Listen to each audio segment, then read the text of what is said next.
예수님께서는 이 산상수훈을 비롯해서 예수님의 공생애를 통하여서 하신 모든 설교는 아무것도 없이 갑자기 튀어나온 것들은 없습니다. 당시의 현실을 반영하고 있고 지금 문제가 되는 것들에 대해서 예수님께서는 가르쳐 주시고 새로운 길들을 제시하고 계셨습니다. 오늘 본문도 마찬가지로 이스라엘 당시의 종교 지도자들을 통해서 나타나고 있는 삶의 양태를 지적하고 계신 겁니다. 어떤 것이냐면요, 당시 시대에는 구체적으로 현실의 문제에서 감정이 외부로만 드러나지 않는다면, 그러니까 감정이 태도가 되지 않는다면, 실질적으로 그 감정을 행동으로 옮기지 않는다면 그것은 크게 문제 삼지 않았습니다. 그리고 단지 종교적인 의무를 이행함으로써 그 사람은 감정 상태에 상관없이 하나님 앞에서 의인으로, 괜찮은 사람으로 인정받는 시대였습니다. 하지만 이것은 서기관들의 가르침이고 바리새인들의 삶으로 구체적으로 발현되는, 구현되는 그런 삶이었죠. 성경이 우리에게 요구하는 방식은 아닙니다. 성경은 그저 종교적인, 그리고 성경이 요구하는 율법적인 이행만으로 모든 것이 다 된다라고 말하지 않습니다.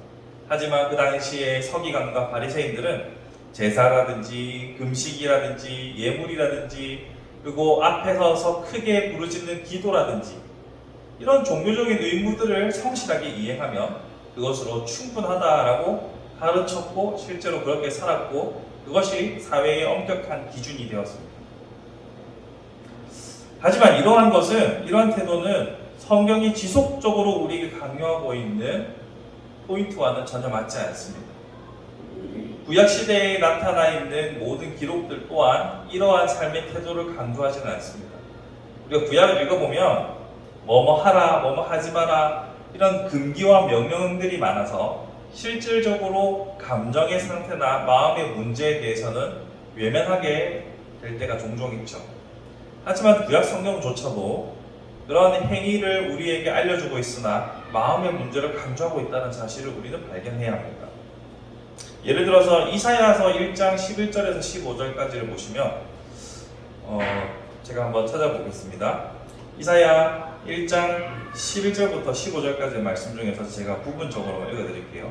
11절에서 너희 무수한 재물이 내게 무엇이 유익하뇨? 나는 순양의 번제와 살찐 짐승의 기름에 배불렀고 나는 수송아지나 어린 양이나 수점수와 피를 기뻐하지 아니하노라 라고 말하면서 15절에 너희 눈을 가리고 너희가 많이 기도할지라도 내가 듣지 아니하리니 이는 너희의 손에 피가 가득함이니라.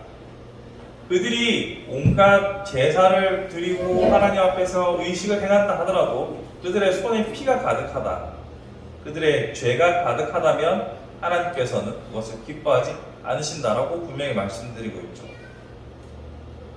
뿐만 아니라 더 시대를 거슬러 올라가면 다윗도 시편을 통해서 이렇게 말합니다.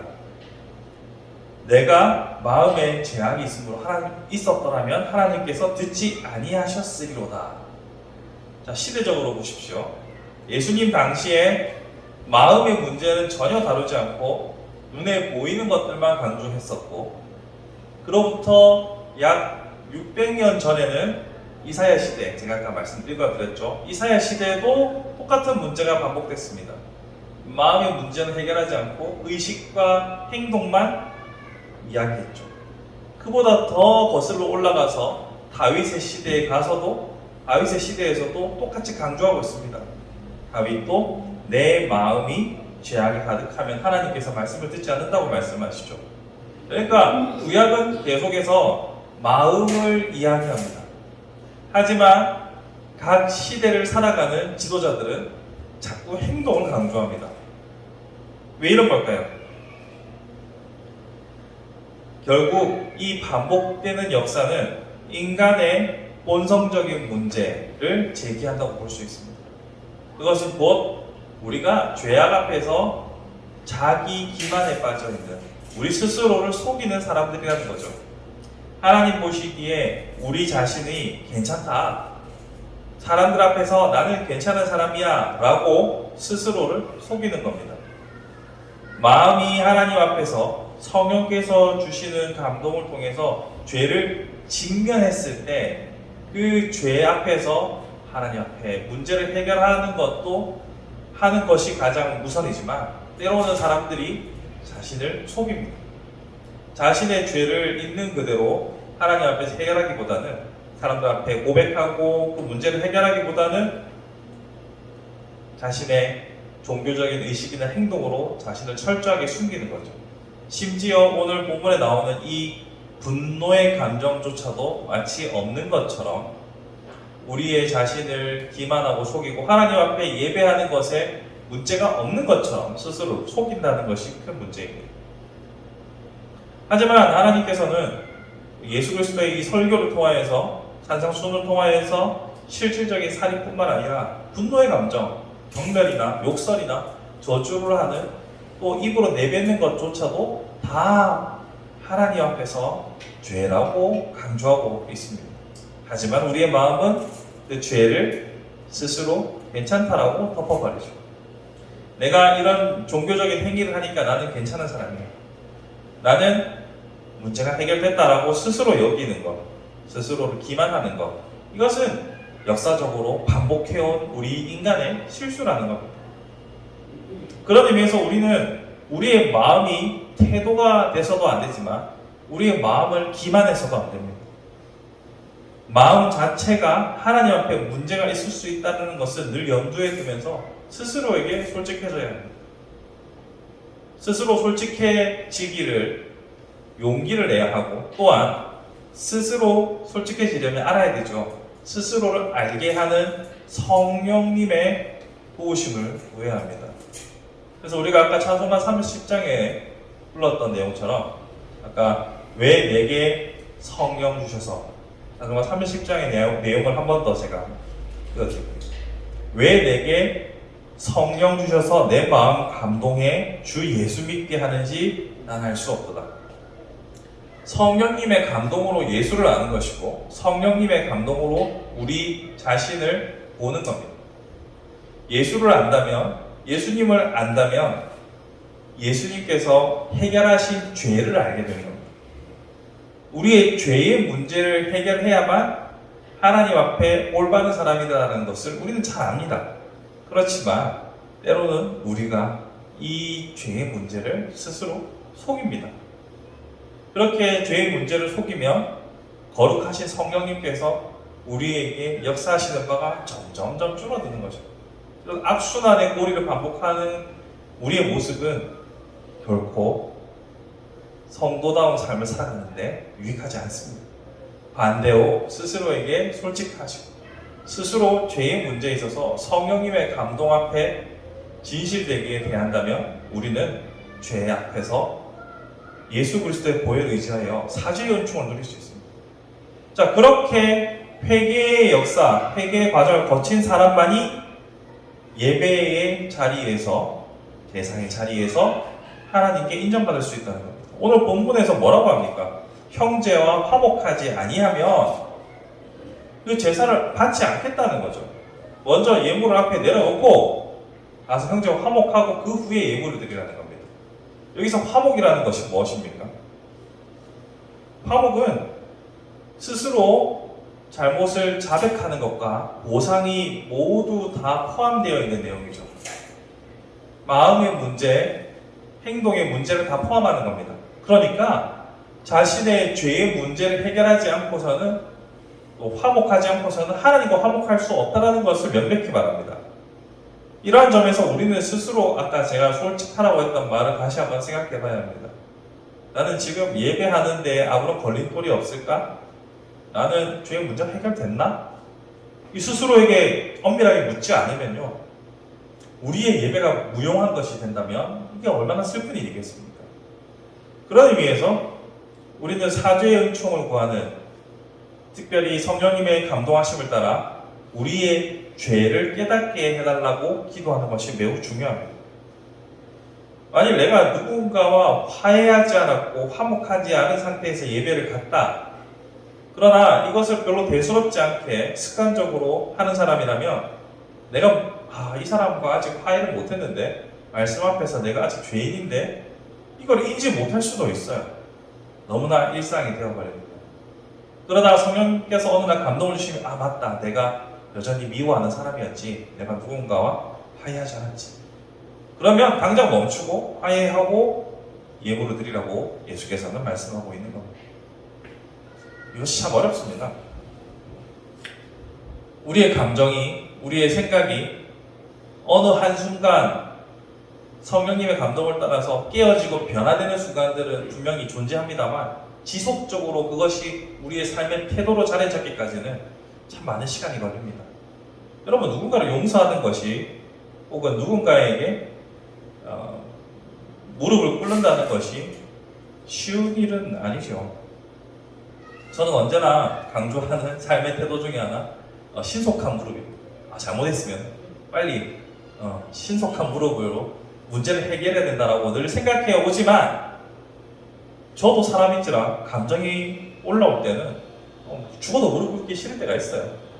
자잘못의 지분이 어디가 더 크냐와 상관없이 그냥 내가 마음이 상해서 용서하기 싫을 때도 있어요.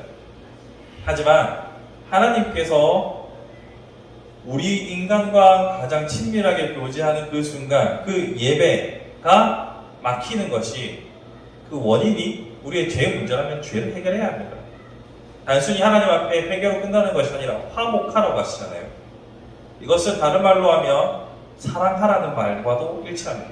성경은 뭐뭐 하지 마라 라고 끝나는 것이 아니라 반대의 일을 강조하기도 합니다. 단순히 저 사람과 아무런 관계없는, 미움도 사랑도 없는 드라이한 관계로 끝나라는 것이 아니라 적극적으로 사랑하라고 가르치시잖아요. 그러니까 참 어려운 겁니다. 그렇지만 그 문제가 해결되지 않으면, 즉 상대방과의 감정의 문제가 해결되지 않으면 예배가 하나님께서 받으시는 예배가 되지 않기 때문에 우리는 좀 더 눈을 크게 뜨고 성령님의 도움을 구하며 스스로 자신을 돌아볼 수 있어야 합니다. 저는 이 말씀을 준비하면서도 참 슬펐어요. 왜냐하면 본문에서 형제와 다퉜다면, 형제에게 피해를 입었다면, 형제를 피해를 입혔다면이 아니라 원망 들을 만한 일이 생각나거든이라고 되어 있죠. 원망을 듣는 것은 내 과실이 아니어도 들을 수도 있습니다. 그렇죠. 상대방이 나를 오해할 수도 있잖아요. 내 의도가 그게 아닌데 오해를 사서 원망을 들을 수도 있잖아요. 그런 오해들, 원망 들을 만한 일이 있거든, 이걸 해결하라는 거잖아요. 억울한 일입니다. 내가 잘못한 게 없는데 이걸 화해한다. 아까 제가 화목은 자백과 보상을 함께 포함한다고 하잖아요. 이것이 가능한 것은 결국은 상대방을 사랑할 때만 가능한 겁니다. 형제를 사랑할 때만 가능한 겁니다. 하나님을 사랑하고 이웃을 사랑하라는 그 명령을 따라서 사랑할 때는 가능합니다. 근데 내가 안 사랑하는데 굳이 내가 숙이는 거, 저 사람이 자기가 오해했는데 내가 숙여야 돼? 쉽지 않습니다. 그러니 우리는 더욱더 적극적으로 우리의 죄의 문제를 발견하기를 구해야 하고, 두 번째로는 적극적으로 사랑하는 마음을 달라고 기도해야 합니다. 여러분, 사랑은 어느 날 갑자기 감정 혹은 호르몬의 변화로 생길 수도 있지만 지속적으로 사랑하고 사랑을 실천하기 위해서는 하나님의 은혜가 필요합니다. 연애 감정도 호르몬 과다 분비로 1년이 지나면 완전히 감소하여 원래 위치로 돌아온다고 하잖아요. 그런데 여러분은 계속 부부관계를 유지하거나 연인관계를 유지하며 살아가는 것은 그런 호르몬의 영향으로 인한 심박의 증가 때문입니까? 그렇진 않죠. 하나님께서 우리에게 사랑의 마음과 감동을 주셔야만 우리는 사랑할 수 있고, 오늘 본문에 말씀하신 것처럼 원망받을 만한 일이 생각날 때 기꺼이 그 사람의 입장에서 다가설 수 있는 것입니다. 그러므로 우리는 성령님의 인도하심을 따라, 성령님의 도우심을 따라 살아가는 사람이 되어야 합니다. 내 안에 선한 것이 없음을 인정하고 끊임없이 하나님의 도우심을 구해야 합니다. 어차피 구원도 우리의 의지와 노력으로 된 것이 아니고 하나님의 선물이었지 않습니까? 예수 그리스도를 이 땅에 보내신 하나님의 선물이었지 않습니까? 말씀대로 살아가는 것도 하나님께서 주시는 은총으로 인해 가능한 것입니다. 오늘 제가 이렇게 말씀드리면서 여러분에게 용서하는 삶, 사랑하는 삶을 촉구하지만 결국 이것은 나의 의지만으로 되는 것이 아니라 우리 성령님께서 감동을 주실 때 가능한 일이죠. 그러므로 우리는 기도해야 합니다. 성령 하나님, 내 안에 새로운 감동을 주옵소서. 성령 하나님, 나의 죄의 문제들을 깨닫게 하옵소서. 발견하게 하옵소서. 성령 하나님, 우리와 함께 하시사 예수 그리스도의 장성한 분량에 이르도록 우리가 계속 달려갈 힘을 주옵소서. 이것이 우리의 기도 제목이 되어야 되겠죠. 말씀을 정리해 보겠습니다. 예수께서는 저번 시간에 마음의 문제를 살인과 같다고 말씀하시면서 그 마음의 연장선으로 예배가 방해되는 것을 경고하셨습니다. 그리고 예수께서 강조하시는 바 원망 들을 만한 일에 대한 이야기는 단순히 내가 누군가에게 해코지하는 것은 문제가 아니라 그 상대방의 입장에서 상대방을 사랑하면서 할 수 있는 행동을 말합니다. 그런 사랑이 가득하도록 또한 우리의 죄의 문제를 엄밀하게 살펴볼 수 있도록 감동을 주시고 힘을 주시는 성령님을 의지하며 살아갑시다. 그리고 그 성령님께서 어떤 식으로 역사하셨는지 말씀을 통해서 날마다 새로운 깨달음과 기쁨이 있는 묵상과 감동이 있는 우리 삶이 되기를 간절히 바라봅니다.